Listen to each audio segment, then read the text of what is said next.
on the UAW picket lines when I was a senator since 1973, but I tell you what, first time I've ever done it as president. Folks, look, one thing is real simple, and to be very brief. The fact of the matter is that you guys, the UAW, you saved the automobile industry back in 2008 and before. Made a lot of sacrifices, gave up a lot, and the companies were in trouble. But now they're doing incredibly well. And guess what? You should be doing incredibly well too. It's a simple proposition.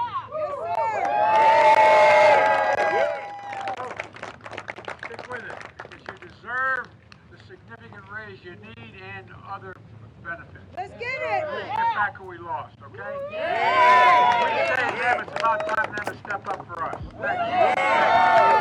Welcome to Electrified. It's your host, Dylan Loomis. Quick shout out to my newest patron, Michael H. Thank you for choosing to support the channel. I'm going to say something a little weird right now, but it just kind of hit me as I watched this video. If you watch Sean Fain in the background at the beginning, he was basically overflowing with joy, pride, and look, from his perspective, he's out there fighting a righteous fight. Will it all blow up a few years from now? It seems fairly likely, but in this moment, it was pretty cool to see him have those emotions with the president there on his side, and again, they think fighting a righteous fight. I don't know, I just really like to see happiness, joy, whatever you want to call it, in other people, and this was a moment of that and wanted to point it out. With that little feel-good anecdote out there, let's get back to the facts and not get it twisted. It was actually the American taxpayer that bailed out the auto industry between 2008 and 2014 to the tune of $81 billion. Those automakers did not save anything themselves. And as I said, this will most likely end very poorly for those involved. Elon just chimed in saying they want a 40% raise and a 32-hour work week.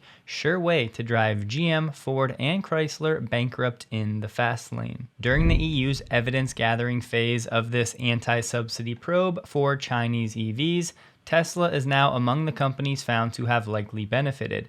The entire aim of this probe is to determine to what degree China has subsidized Tesla and other domestic EV players, and the countermeasure is to try to level the playing field. With this, the EU is exposing its manufacturers to potential retaliation, but it's also true that the EU is the most attractive export destination for Chinese companies. Through the first 7 months of this year, Tesla sold an estimated 93,700 China-made vehicles across Western Europe. The second biggest Chinese exporter was SAIC's MG with 57.5 thousand. So far this year, Tesla China is by far the biggest exporter of EVs to Europe. Specifically, the EU is looking into credits from state-owned banks, capital provisions from state investment funds, and provisions of land and electricity, as well as subsidies all the way down the value chain for things like batteries and software. The EU is also saying domestic companies like BMW and Renault that operate joint partnerships with Chinese companies will be included in this probe. The EU is now looking to consult with the relevant authorities, some in China, and the companies to determine the extent to which subsidies may be undercutting EU producers. There's concern within Europe that its companies have fallen behind Tesla and Chinese companies with respect to EV and battery tech, threatening the viability of the EU's car industry that provides almost 14 million direct and indirect jobs. The big question remains, if the EU takes action here, what will China's retaliation be? On a recent trip to China, an executive vice president of the EU has sought to stabilize the relationship and limit the fallout from the investigation. For now, Tesla is caught right in the middle of this one, but we'll wait and see what, if anything, the EU chooses to do. We have Tesla expanding the rollout of the Magic Dock to some new states like Utah, Michigan, and Washington State. Now, I've seen a lot of people say, why is Tesla doing this if all of these other automakers are adopting the NACS? Why would they continue rolling out these CCS Magic Docks? Don't forget, Tesla took the time to develop this Magic Dock technology, and the more they roll this out, the more access it'll give to non-Tesla owners to charge, which means more revenue for Tesla. Plus, a lot of these NACS announcements aren't going to have native NACS ports on these new vehicles until 2025. Most of the time, these projects are delayed, so it could be 2026, meaning these new electric vehicles built by other companies will still have native CCS ports for the next potentially 2 to 3 years. We have Moab, Utah, Mackinac City, Michigan, and Moses Lake, Washington. So again, Tesla has the tech. They might as well roll it out, take advantage of it for the next few years. And don't forget, not all automakers have yet adopted the NACS. There are still some holdouts. Tesla has lowered the price of the Powerwall 2 to $8,400 before incentives, down from $8,700 previously. That price does not include installation. That is United States pricing. We have Anwar Beck reporting that Tesla has filed permits for a 22,000 plus square foot cyber cafe at Giga, Texas. This coming from a source, constructintel.com. The word on the street, this will be for employees only. Start of construction October 24th this year. Completion date April 30th, 2024. Cost $10.5 million. But this is probably the highlight of this report. Elon met with Hungary's president yesterday and got a tour of Giga, Texas, and got a ride in the Cybertruck. Most of the public reporting is saying the conversations were based around the global demographic crisis and the population collapse. They were brainstorming ways to encourage the growth of families and increasing birth rates. Now, I'm sure EVs and potentially Starlink were discussed as well. Starlink is active in Hungary since earlier this year. But it should also be noted the EV market to date is pretty small in Hungary, with less than 10,000 retail sales in all of 2022. We did get this image of the new entrance at Giga, Texas, and now I'm just waiting to see this at night with the lights. From a screenshot of that video, we also got to see that outdoor aesthetic carried inside and potentially a very futuristic looking reception desk inside of Giga Austin. Last week, we said it was rolling out to employee vehicles. Now, Chuck Cook is saying FSD Beta 11.4.7.1 on the branch .27.6 is downloading to his car now. This is the release that should give this FSD beta group the last 3 or so UI software updates they've been missing. Is it weird to say I've learned personal lessons from following Tesla? I try to constantly iterate my life, and I'm always trying to think from first principles about how I spend my time. I find myself asking myself the question, am I on track to become the best version of myself? Am I spending my time, money, and resources in such a way that aligns with my aspirations? I've found that oftentimes removing one bad habit or implementing one good habit each day or each week can result in pretty incredible results over time. So if you want a good habit to start yourself, you can check out AG1, the sponsor of this video. There's nothing to lose because AG1 offers a 90-day money-back guarantee. And do not sleep on the cognitive benefits of avoiding nutrient deficiencies. The studies are out there and continually rolling in. Anyone that's dealt with health issues learns very quickly health is true wealth. We spend thousands of dollars on tech gear, Teslas, eating out, home improvements, but we're gonna draw the line at a science-driven formulation of vitamins, probiotics, and whole food source nutrients. I'm just saying, I think it's tough to justify that for any of us. You can head to drinkag1.com/electrified, linked below, for 5 travel packs and a 1-year supply of vitamin D3 K2 for free. I'm confident your future self will thank you. About 11 days after reintroducing factory tours at Fremont and Giga, Texas after a 4+ year layoff, Tesla has now quickly removed them from the referral awards program. My guess would be they booked up very quickly, and hopefully they bring this back sometime in 2024. For the weekly Tesla China insurance registration data, the number was 13,500. Plugging that data into the table for week 12, comparing that to the same week in quarter 2, that number was 16,700. So through weeks 1 through 12 in quarter 2, we were at 141.9 thousand. Fast forward to the same first 12 weeks in quarter 3, we sit at 133.7 thousand, behind the pace still. With about one more week to go in the quarter, it was a very strong week in quarter 2, so very unlikely that Tesla somehow exceeds the Q2 numbers for domestic registrations from quarter 2. But as I've said before, this was to be expected. Now the number's not official, but I'm hearing that the number for the Model 3 deliveries of this 13.5 thousand was about 500, which would be up from the roughly 250 or so Model 3 deliveries the week prior. The good news for Q3 deliveries, at least parts of Wall Street are gearing up for a Tesla miss. Just remember, we're missing these arbitrary numbers that these analysts are guessing in the first place. I digress. So far, the FactSet estimate has come down to 461K, and we have Pierre Ferragu dropping to 438,000. However, he remains confident, saying, "We believe the miss is well anticipated by both the buy side and retail influencers." We also have Baird coming down to 439.2 thousand. Roland said usually the Model Y is the top selling car model in China only in the last month of the quarter when they focus on domestic sales.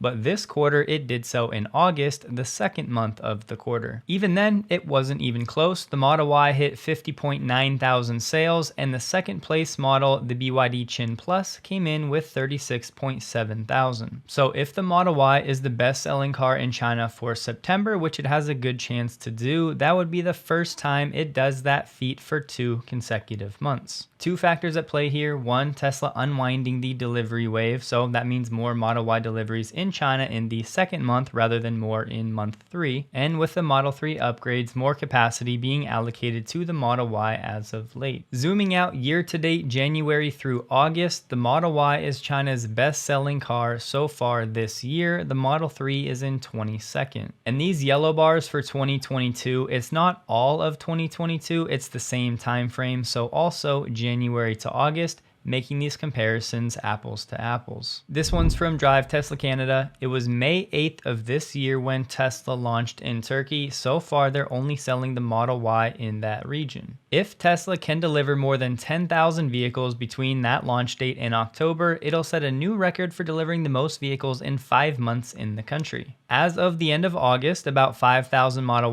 Ys had been delivered, and the reporting is that 3,000 more are scheduled to be delivered in September. That would take Tesla to 8,000 through September, meaning they need just around 2,000 in October to break that record. Certainly some pent-up demand here, but still off to a great start in the first few months in Turkey. Drive Tesla Canada is reporting supercharger pricing in Canada has gone down in British Columbia, but gone up in all other provinces. It sounds like the average increase is in the neighborhood of about 25%. With one anecdote from Alberta going from 48 to 59 cents per kilowatt hour. Right now, during peak hours in Ontario, supercharging costs 73 cents per kilowatt hour, meaning to go from roughly 20 to 80%, it could cost you about $35. Again, where could we be in 20 years? Let's just say, make a wild estimate. If every single American drove an electric car in 20 years, there's no gas-powered, you and I just driving to the grocery store. It's all electrified.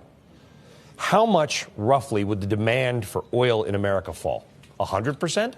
50%? Less than that. Gasoline demand in the U.S. today is around 9 million barrels a day. We use a little bit more than 20 million barrels a day of oil overall in the U.S. economy. So less than half if you had a magic wand. Looking at Norway's oil consumption, as they have around 90% EV adoption, this is for the last decade or so. Most of that time, they hovered around 215 barrels per day, and it wasn't until the last few years where they've dipped down to closer to 200 barrels per day. Just a good reminder that there are still a lot of oil uses outside of just the auto industry. The UAW Sean Fain has now made some comments about Ford deciding to pause construction of its battery plant with CATL that was supposed to be for LFP cells. This is a shameful, barely veiled threat by Ford to cut jobs. Closing 65 plants over the last 20 years wasn't enough for the big three. Now they want to threaten us with closing plants that aren't even open yet. We're simply asking asking for a just transition to EVs, and Ford is instead doubling down on the race to the bottom. Since we're on the topic, I figured I would mention this. From Detroit News, the Michigan Strategic Fund approved an additional $65 million in incentives for this fund, which is a group that plans to buy property next to the site for the Blue Oval Battery Park, Michigan site. This latest round of funding is slated to buy 800 acres of land directly across the street from the site for this EV battery plant, which is reportedly destined for potential use as a supplier park and infrastructure improvements, as well as supporting business expansion or development opportunities for future not identified projects. And despite Ford's comments yesterday, the state is still confident the automaker will eventually follow through with its plans to build the Blue Oval Battery Park in Michigan. Now we have Ford's partner in this deal, CATL, commenting on the matter, insisting their partnership with Ford is forging ahead. In a statement, they dismissed news of Ford's suspension of the partnership as fake information, adding that the two parties are making smooth progress. Another Chinese media outlet has said this Ford battery factory suspension is a black swan, an unpredictable event with potentially significant consequences. We have a U.S. House committee saying we're encouraged to see Ford take a crucial first step in reevaluating its deal with CATL. Now, Ford needs to call off this deal for good. The takeaway, this entire situation is one giant mess. Esther reporting Tesla has created the biggest supercharger in Denmark, upgrading a location to 40 stalls. Wanted to pass this one along as it was a pretty unique design I have never seen before. And Denmark now has over 50,000 Teslas on their roads, significant growth over the past 5 years, now making up 2% of all vehicles in Denmark, 20,000 of which are Model Ys. This was confirmed by a regional lead at Tesla, saying when he joined in 2018, Denmark had just surpassed 4,000 vehicles. Don't worry, I won't spend too much time here, but I did have to at least bring it up. We have Bridget Gabriel saying EVs weigh 30 to 50% more than gas-powered cars, not citing any sources. Who's going to pay to rebuild the bridges and parking garages that weren't designed to support that much weight? Now, she already got community noted, stealing a bit of my thunder here. Before I provide a rebuttal, let's just be fair. Some EVs are heavier. A lot of them go faster. So if they were to get into high-speed accidents with non-EVs that are lighter, that could cause more damage. However, it's also true that these newer EVs are oftentimes much safer. And as I always say, one of the biggest things to focus on here in this game of trade-offs is the air quality that we're breathing. Because again, these emissions that we're all breathing are causing very serious consequences. If you Google this topic and find articles on the matter, you'll see most of the reporting immediately jumps to the Hummer EV weighing 9,000 pounds, as if this is some sort of standard for electric vehicles. And there's what, a few hundred of these on the road anyway, so not really that big of a deal. But the average weight of US vehicles has already increased from 3,400 pounds to 4,300 pounds over the last 30 years as Americans shifted toward pickup trucks and SUVs. So remember that 4,300 pounds as the US average weight. Now let's look at some of the most popular EVs and their weights.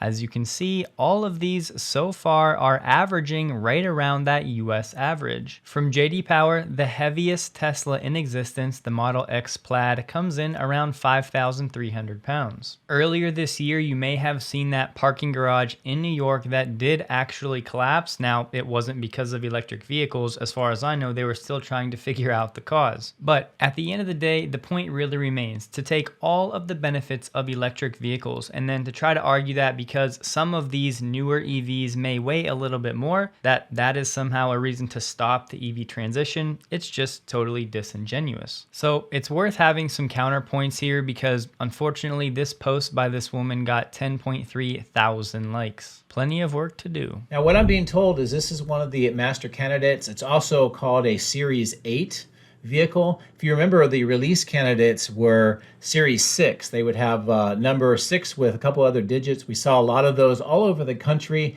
and those numbers went up into the higher 600 number range from some of the vehicles that we saw. But this one is a master candidate, is an 800 series. And this is much, much closer to the production that we're going to see. and they're also used to just validate the final production lines, the training of the employees, and the ability to do the production, which is very, very imminent now, probably going to be starting up either later this week or next week.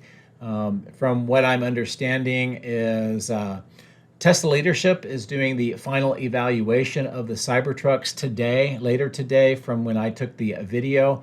And pending their approval, then the production can begin officially. But this good view, top-down, kind of a 360, gives you a really good view of this vehicle. And it looks to me like it's in really great condition as far as ready for production. From Auto News, we know that in 2024, the IRA credit is going to point of sale, meaning that consumers can actually use that $7,500 as a down payment for a vehicle. The dealers take responsibility for covering that, and then the government is going to reimburse the dealerships. The problem is with that Cash for Clunkers program over the past few years, the federal government didn't do that reimbursement as fast as some of the dealers would have hoped. The Treasury Department said participating dealers will be able to register via an online IRS portal in the next few months. In January, those dealers will be able to submit EV sales info to the IRS and promptly receive payments for transfer to credits. But we have an operating partner at one dealer saying history would tell us we have a lot to be nervous about. You're going to have plenty of dealers that are not going to be comfortable with that risk waiting for the government to pay. As I said with that Cash for Clunkers program, there are horror stories out there that dealers did not get paid for 6 months. Car dealers are asset rich and cash poor. Cash flow is something we look at every single day at a car dealership. What if that $200,000 the government owes me is the same time I have a big payroll and I have a floor plan to pay off and oh, it's tax time? All of a sudden, the dealer is in a cash crunch. One dealer representative said a fair repayment time would be within 5 to 7 days. Once it starts to be any longer than that, dealers will be less likely to lay out the money and wait for it. The National Association of Auto Dealers' priorities for a successful implementation include a seamless and simple dealer registration process, ease and repeatability of notices and forms that must be submitted to the vehicle buyer and the IRS, and an efficient funding portal for dealer reimbursement. So the dealers will be relying on the government to come up with a website that works, and then they've got to pay them in a timely manner. That's a pretty big ask. By the way, if you're wondering why the formatting for some of these sites like The Verge right here look different, I'm in reader mode. It just makes it way easier. Some of these sites are getting out of control with ads and formatting. Earlier this year, we heard about EVgo starting this Renew program to actually fix some of its chargers that were not working. Now, in the first 2 quarters of this year, EVgo claims to have upgraded, replaced, or decommissioned 120 stalls. That's about the same amount of chargers it had processed in the first 3 quarters of 2022. They also said it cut station repair times in half over the last 12 months, and its new stations all include at least 4 stalls, with many under construction featuring 6 or more. They're also still staffing more members for its 24/7 customer service. This is from The Information, which is a paywalled article, so we don't get this part, but the headline is telling us GM's CTO says the company should make its own batteries. Here's part of the article we do get, but nothing about the headline. Just so you guys know, I did pay for an information subscription once in the past for an Elon article, but trying to cancel my membership was an absolutely ridiculous experience. So again, out of principle, I can't do it again. Kramer said he likes Rivian stock right now, so if you own some, I'm sorry. From Reuters, VW will suspend production of ID3 and Cupra-born EVs in Zwickau and Dresden in the first 2 weeks of October due to weaker demand. Specifically for the ID3, it'll be suspended from October 2nd to October 16th. We've been talking about it all year. VW is facing competition from Tesla and a growing array of Chinese automakers, as well as dampened demand in the European EV market due to high inflation and cuts to subsidies. Unifor's tentative 3-year deal with Ford of Canada is in motion. This after Unifor members voted by a slim majority over the weekend to ratify the tentative collective agreement. The deal includes an increase of 22% in starting wages for new workers and a commitment to added engine production capacity in Windsor, Ontario. The automaker also pledged to transfer workers currently on defined contribution pensions plans to the Superior Defined Benefits Plan in 2025. This is from the Wall Street Journal, and for the last 3 years or so in China, Ford has been trying to sell the Mustang Mach-E direct to consumer, copying Tesla. But in August this year, Ford pulled the plug on the direct sales business. The Mach-E has not fared well, with sales at a few hundred a month this year, far behind the tens of thousands sold by Tesla and BYD. Ford's market share in China was 2% last year, with sales down 61% from 2016 on a wholesale basis. People are pointing to a flawed marketing and sales strategy, like not giving Mach-E a Chinese name and underestimating how crowded the EV market would become. They also talked about execution problems, including Ford's slowness in introducing direct sales stores. The Mach-E also did not have the best features among rival cars in a similar price range. An auto consultant said their EV strategy for China was the Mach-E. When that didn't work out, they didn't have anything. A Ford spokesperson said they're now working with their Chinese partners and they're going to be nimble and decisive enough to pivot to a new plan. We heard Farley say he's going to narrow Ford's focus in China to commercial vehicles, shrink spending, and become light in assets and use the country as an export hub. Ford's Mach-E struggles serve as a cautionary tale for foreign companies in China. Nimble Chinese brands are offering attractive products quickly, often with cutting-edge technology, while foreign name brands, even iconic ones like the Mustang, no longer guarantee an automatic status in the market. Ford thought the Mach-E would just slide in and do what the Model Y did. But the problem with the direct sales model, if the car volume is small, it becomes a tough proposition. So not only has Ford given up the direct sales Tesla model, but in August they also let a Chinese state-owned car maker, Chongqing, take over Mach-E sales, customer service, and the app. Ford, with this new joint venture, now plans to launch new EVs in China in 2024. But it'll be a lower investment, leaner, much more focused business in China. Quite literally, Ford tried to copy Tesla, just like all of Wall Street said all of legacy OEM was going to do so easily for the last decade, and it did not work. The Polestar 3 is almost done with development and testing, the latest Q1 2024 production in the United States. Here we have smartphone maker Huawei pairing up with China-owned Chery Auto to release their Luxeed S7 EV, saying it'll be superior to Tesla's Model S. This car will be unveiled in the Chinese market in late November. We'll be watching. From Auto News, a U.S. auto supplier group just urged Biden to provide federal assistance to help auto parts companies impacted by the UAW strikes, asking for help to ensure the viability of this critical industry sector. Without federal assistance, the ability of the auto industry to resume full manufacturing capacity is at risk. They're asking for low-interest loans and loan forgiveness. Biden, on the picket line today, became the first sitting president in modern history to join a picket line. From Auto News, Mercedes decided to participate in the application process for production-related tax relief. They're looking to expand their plant in Alabama to produce the all-electric GLC in 2026 and wants to build fully electric delivery vans and medium-sized luxury transporters on the new van.ea platform in South Carolina. A final decision is expected later this year or early next year. Don't forget, check out AG1 linked below, get your freebies. If you do, thank you. Hope you guys have a wonderful day. Please like the video if you did. You can find me on X linked below, and a huge thank you to all of my Patreon supporters.